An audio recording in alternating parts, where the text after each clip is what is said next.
Elon Musk की Tesla car का इंतजार भारत में लंबे समय से हो रहा है, लेकिन इंडिया में 4 रईस लोग ऐसे हैं जिन्होंने टेस्ला की लॉन्चिंग का वेट नहीं किया, बल्कि इस कार को इंपोर्ट करवा के घर पे ही मंगवा लिया। उनमें से सबसे पहला नाम है एसआर ग्रुप के प्रशांत रुइया का, जिन्होंने 2017 में ही टेस्ला कार खरीद ली थी। इसके बाद नाम आता है इंडिया के सबसे अमीर शख्स मुकेश अंबानी का, जिनके पास टेस्ला की एक नहीं बल्कि 2 कार है। तीसरा नाम है एक्टर रितेश देशमुख का, जिन्होंने ये कार खरीदी नहीं है, बल्कि इन्हें ये कार उनकी पत्नी जेनेलिया डिसूजा ने गिफ्ट की थी।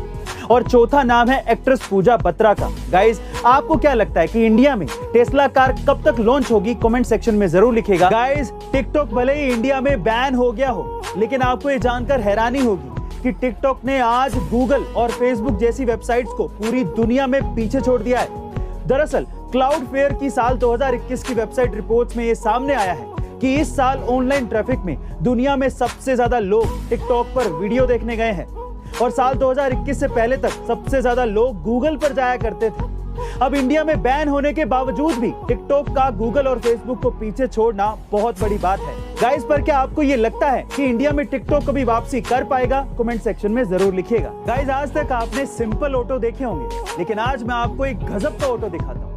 चेन्नई में ऑटो अन्ना के नाम से मशहूर ऑटो रिक्शा चालक अन्ना दुरई ने यात्रियों के लिए अपने रिक्शा में अखबार, wifi, tablet, iPad pro, Alexa, fridge और टीवी जैसी सुविधाएं उपलब्ध करा रखी, क्योंकि उनका मानना है कि यात्री उनके लिए भगवान के समान होता है। इसीलिए वो उनकी जरूरत का हर सामान, हर चीज अपने रिक्शा में रखते हैं। गाइस, अब इससे सीखने को क्या मिलता है? इससे ये सीखने को मिलता है कि कोई फर्क नहीं पड़ता कि आप कौन सा बिजनेस करते हैं। यदि आप यूनिक और कस्टमर्स की जरूरतों को समझते हैं, तो आप बिजनेस में सफल जरूर होंगे। गाइस, मोबाइल फोन के बिना आज हम अपनी लाइफ को इमेजिन भी नहीं कर सकते, क्योंकि आदत ही ऐसी पड़ गई है। लेकिन इसी मोबाइल फोन से निकलने वाली रेडिएशन सेहत के लिए बेहद हानिकारक होती है। पर अब सवाल ये उठता है कि हमें ये कैसे पता लगेगा कि हमारा मोबाइल रेडिएशन छोड़ रहा है? तो गाइस, ये पता करने के लिए आपको अपने स्मार्टफोन से *#07# डायल करना होगा। ये कोड डायल करते ही रेडिएशन से जुड़ी सारी जानकारी आपके फोन की स्क्रीन पर आ जाएगी। अगर आपके स्मार्टफोन का SAR वैल्यू 1.6 वॉट प्रति किलोग्राम से ज्यादा है, तो समझ लीजिएगा कि आपका मोबाइल फोन ज्यादा रेडिएशन छोड़ रहा है और आपको इसे तुरंत बदलने की जरूरत है। गाइस, जिंदगी में कुछ चीजें ऐसी होती हैं जो कि स्कूल और कॉलेजेस में सिखाई या पढ़ाई नहीं जाती, वो सिर्फ जिंदगी के थपेड़ों से ही समझ में आती हैं।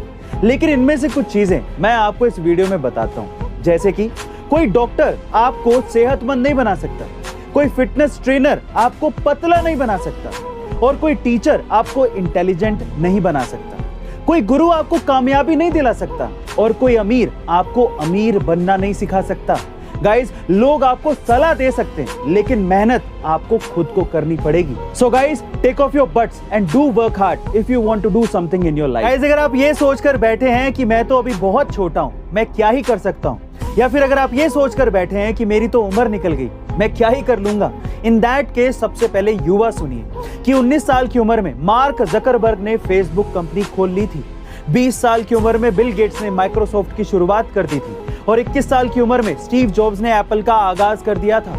और तो और जिनको ये लगता है कि उनकी उम्र बीत गई है, तो उनको भी निराश होने की जरूरत नहीं है, क्योंकि 56 साल की उम्र में रे क्रोक ने मैकडॉनल्ड्स की शुरुआत की थी, और 65 साल की उम्र में कोलोनिल सैंडर्स ने KFC की शुरुआत की थी। गाइस, उम्र के भरोसे मत बैठिए, क्या पता वो आपके एक्शंस के भरोसे बैठी हो। गाइस, ऐसी अमेजिंग मोटिवेशनल वीडियोस के लिए शेयर, सब्सक्राइब एंड लाइक। मिलते हैं अगली वीडियो में।